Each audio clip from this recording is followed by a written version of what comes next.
እስራኤል ቋንቋን እንደ ስለላ ስልት ማንም ያልጠበቀው ነገር በእስራኤል ተከስቷል። እስራኤል በታዋቂው የደህንነት ክፍሏ ዩኒት 8200 ውስጥ በሺዎች የሚቆጠሩ ወጣት ወታደሮችን በፋርስ ቋንቋ ታሰለጥናለች።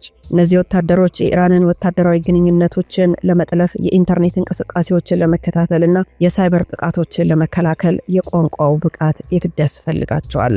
እስራኤል የትምህርት ሚኒስቴር በሁለተኛ ደረጃ ትምህርት ቤቶች ውስጥ የፋርስ ቋንቋና የኢራን ጥናት እንደ አንድ የትምህርት አይነት እንዲሰጥ አድርጓል። ይህ የሚደረገው ተማሪዎች ገና ከወጣትነታቸው ጀምሮ የኢራንን ፖለቲካና ባህል እንዲረዱ በማሰብ ነው። እስራኤል በፋርስ ቋንቋ የሚሰራጩ የራዲዮና የሶሻል ሚዲያ ገጾች አሏት። ለምሳሌ እስራኤል ኢን ፐርሺያን። በዚህ መድረኮች በኩል ከኢራን ሕዝብ ጋር በቀጥታ ለመገናኘትና የኢራን መንግስትን ተጽዕኖ ለመቀነስ የቋንቋና የባህል ዕውቀቱ እንደ ትልቅ ለስለላ መሳሪያ ያገለግላል። የእስራኤል የደህንነት ተቋማት እንደ ሞሳድ ያሉ ወደ ኢራን ውስጥ ዘልቀው ለሚገቡ ወይ ደግሞ መረጃ ለሚሰበስቡ ሰዎች የኢራንን የዕለት ተዕለት አኗኗር ዘይቤና የባህል እሴቶች በከፍተኛ ጥራት ያስተምራሉ።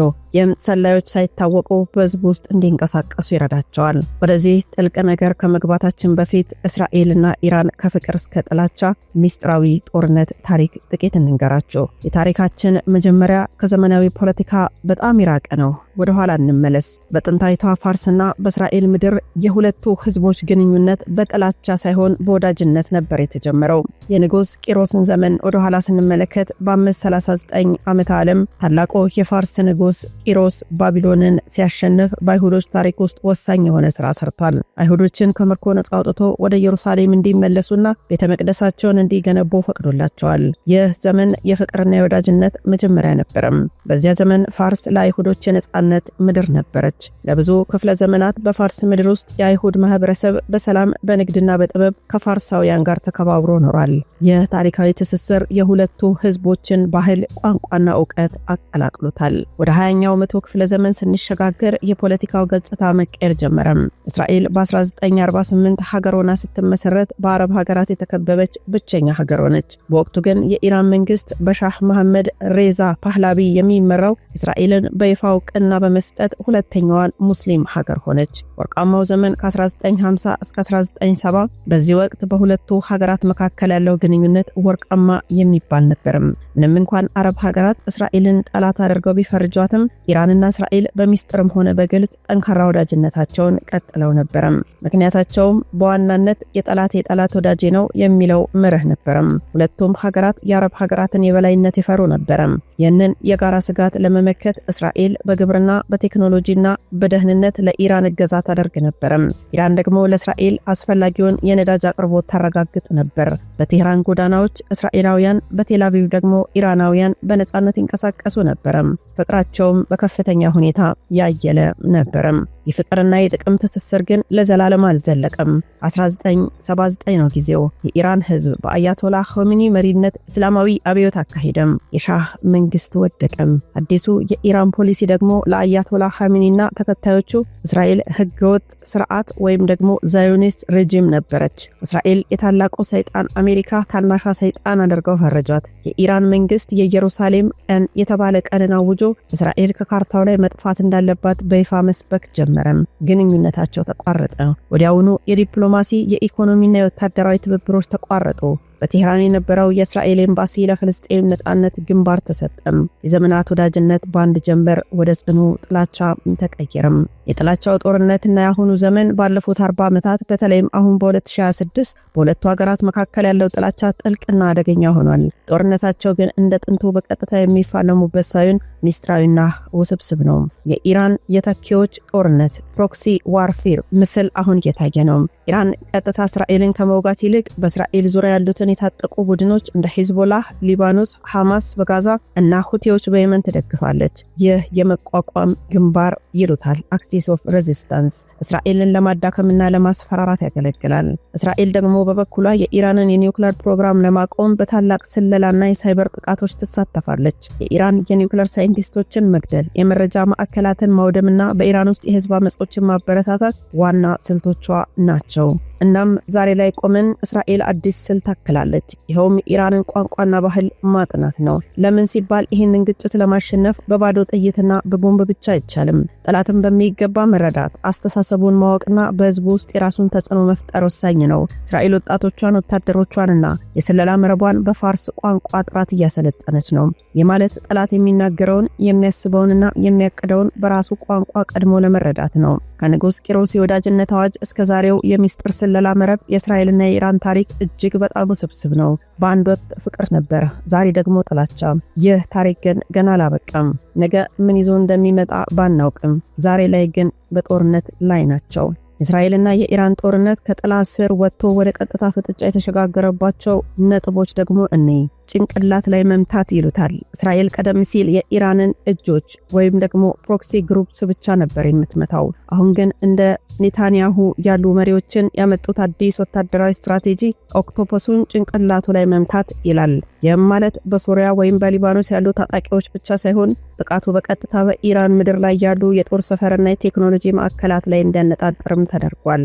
ሌላው የአብርሃም ስምምነት ስጋት ይነሳል። በ2020 የተፈረመው የአብርሃም ስምምነት እስራኤልን ከአረብ ሀገራት እንደ ኤምሬትስና ባህሬን ጋር ማቀራረቡ ለኢራን ታላቁ ስጋቷ ሆኗል። እስራኤል በኢራን ደጃፍ ወይም በፋርስ ባህረ ሰላጤ ወታደራዊና የስለላ መገኘት እንዲኖራት በር ተከፍቷል። የስምምነት ዛሬ በ2026 ለደረስንበት ውጥረት አንዱ ታላቁ ምክንያት ነው። እስራኤል ዩኒት 8200 በተባለው የደህንነት ክፍሏ ውስጥ ወጣቶች የምታሰለጥነው ለትርጉም ብቻ አይደለም፣ የኢራንን የውስጥ ፖለቲካ ክፍተቶችን ለመጠቀም ነው።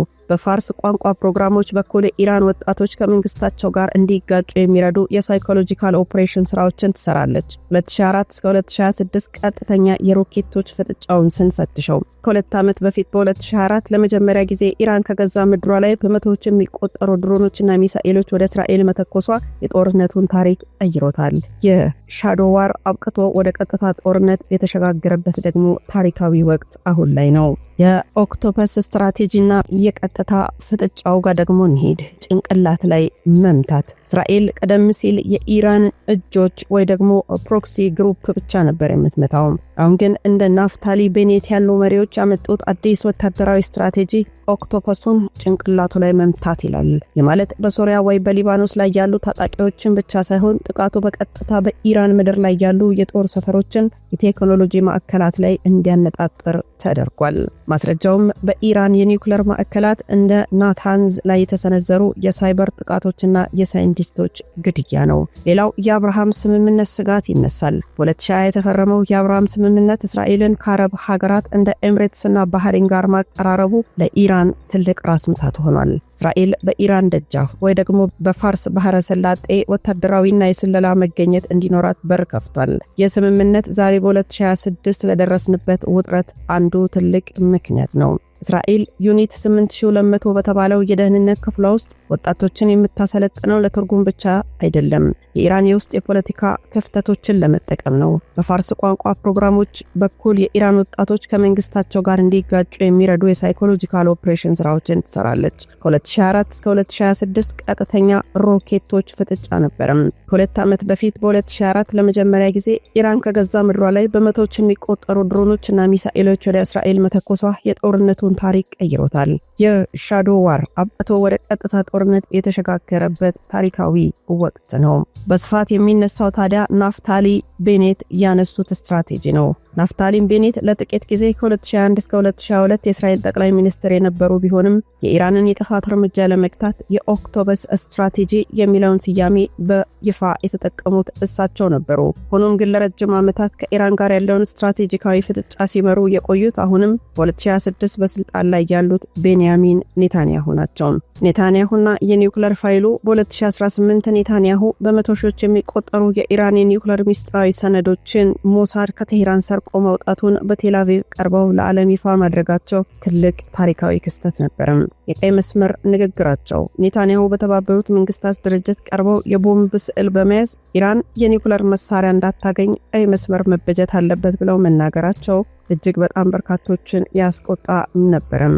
ይህ ዓለምን ያስደነገጠው ዜና በ2018 የጸደይ ምሽት የእስራኤሉ ጠቅላይ ሚኒስትር ቤንያሚን ኔታንያሁ ለዓለም አንድ ታላቅ ሚስጥር ይፋ አደረጉ። የሞሳድ ሰላዮች ከቴህራን እምብርት ግማሽ ቶን የሚመዝኑ የኒውክሌር ሚስጥራዊ ፋይሎችን ሰርቀው መውጣታቸው ይህ ክስተት በሁለቱ ሀገራት መካከል ለዘመናት የቆየውን የጥላ ጦርነት ወደ አዲስ ምዕራፍ ያሸጋገረው። ከዛሬ 14 ዓመት በፊት ኔታንያሁ በተባበሩት መንግስታት መድረክ ላይ የሳሉት ያ ቀይ መስመር ዝም ብሎ ስዕል አልነበረም። እስራኤል የህልውና ስጋት አድርጋ የምትቆጥረውን የኢራን የኒውክሌር ፕሮግራም የደረሰበትን ደረጃ ለማስረዳት የተጠቀመችበት የዲፕሎማሲ መሳሪያ እንጂ። ዛሬ በ2026 ላይ ሆነን ስንመለከተው ያ መስመር አልፎ ወደ ቀጥታ ፍጥጫ ተቀይሯል። ግን ጦርነቱ በቦምብና በሚሳኤል ብቻ አይደለም።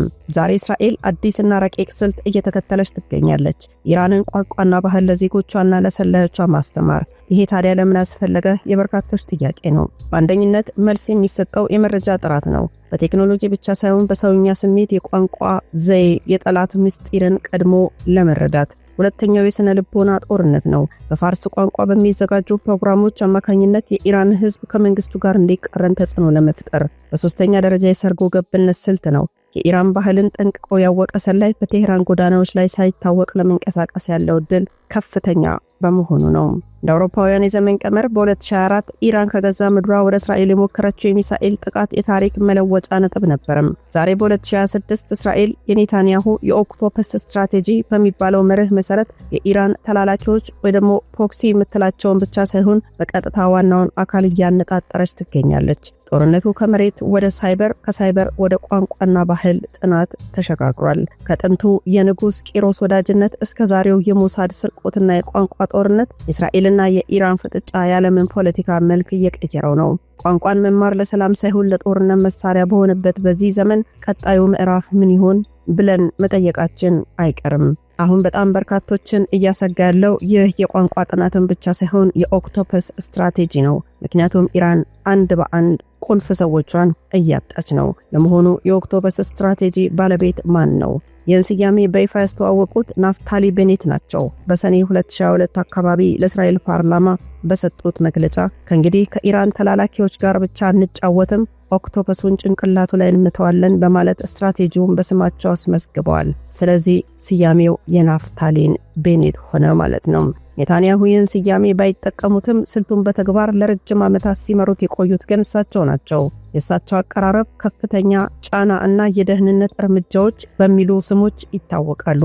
በ2026 ታዲያ በስልጣን ላይ ያለው ማን ነው? እጅግ ወሳኙ ነጥብ እዚህ ጋር ነው።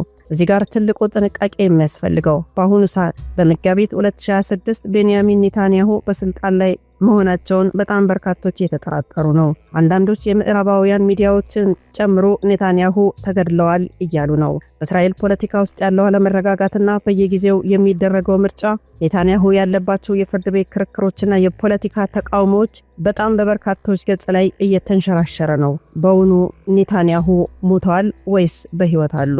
ይህን እንግዲህ ትክክለኛ ማስረጃ ማግኘት አልቻልንም። ሆኖም ግን ቤንያሚን ኔታንያሁ ተገድለው ቢሆን ምን ይፈጠራል የሚለውን መፈተሽ ተገቢ ነው።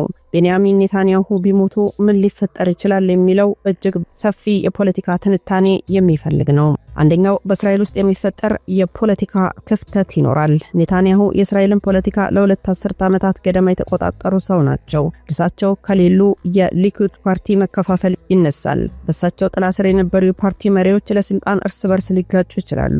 የመንግስት መፍረስም ይፈራል። አሁን ያለው የቀኝ ዘመም ጥምር መንግስት በእሳቸው ስብዕና ላይ የተገነባ በመሆኑ ሞታቸው ወዲያውኑ ወደ አዲስ ምርጫ ሊያመራ ይችላል። ሌላው በሁለተኛነትና በከፍተኛ ሁኔታ የሚነሳው ከኢራን ጋር ያለው ፍጥጫ አቅጣጫውን መቀየሩ ነው። ኔታንያሁ ለኢራን ቁጥር አንድ ጠላት ናቸው። የጦርነቱ ስጋት እስራኤል ውስጥ አለመረጋጋት ከተፈጠረ ኢራንና ተላላኪዎቿ ይህንን አጋጣሚ ተጠቅመው ጥቃት ለመሰንዘር ሊሞክሩ ይችላሉ። ወይስ የሰላም ተስፋ ብለው ደግሞ የሚያነሱ አሉ። አዲስ የሚመጣው የእስራኤል መሪ ምናልባትም መካከለኛ አቋም ያለው ከሆነ ከኢራን ጋር ያለውን ውጥረት ለማርገብ የዲፕሎማሲ መንገድ ሊጀምር ይችላል። ነገር ግን በእስራኤል የደህንነት ተቋማት ዘንድ የኢራን ስጋት የጋራ ስለሆነ ፖሊሱ በከፍተኛ ሁኔታ ላይቀየር ይችላል። ሌላው የአብርሃም ስምምነትና የአረብ ሀገራት ግንኙነት። ኔታንያሁ ከአረብ ሀገራት ጋር የፈጠሩት ወዳጅነት በእሳቸው ግላዊ ዲፕሎማሲ ላይ የተመሰረተ ነው። እሳቸው ከሌሉ እንደ ሳውዲ አረቢያ ያሉ ሀገራት ከእስራኤል ጋር ያላቸው ግንኙነት እንደገና ሊፈትሹት ይችላሉ። የፍልስጤም ጉዳይም ይነሳል። ኔታንያሁ የሁለቱ ሀገራት መፍትሄ በጽኑ የሚቃወሙ መሪ ናቸው። የእሳቸው መወገድ ለፍልስጤም ድርድር አዲስ በር ሊከፍት ይችላል ተብሎ ቢታሰብም በእስራኤል ያለው የቀኝ ዘመም ኃይል ጠንካራ በመሆኑ ለውጡ ፈታኝ ይሆናል። አንድ ሰው ሲሞት ስርዓት አይሞትም የሚለው መርህ ግን እዚህ ጋር ይሰራል። ኔታንያሁ ቢሞቱም እንኳን እስራኤል ለዘመናት የገነባቸው የደህንነትና የወታደራዊ ተቋም ስራውን ይቀጥላል። የኢራን ጥላቻም ሆነ የኒውክሌር ስጋቱ በኔታንያሁ ግለሰብ ላይ ብቻ የተንጠለጠለ እንዳልሆነ ልብ ይሏል። ውድ ቤተሰቦቻችን እናንተ በዚህ ዝግጅት ላይ የተሰማችሁን ሐሳብ አስተያየት ብታጋሩን ደስ ይለናል። አብራችሁን ስለነበራችሁ እጅግ አድርገን እናመሰግናለን። በቀጣይ መረጃ እስከምንገናኝ ቸር ቆዩልን።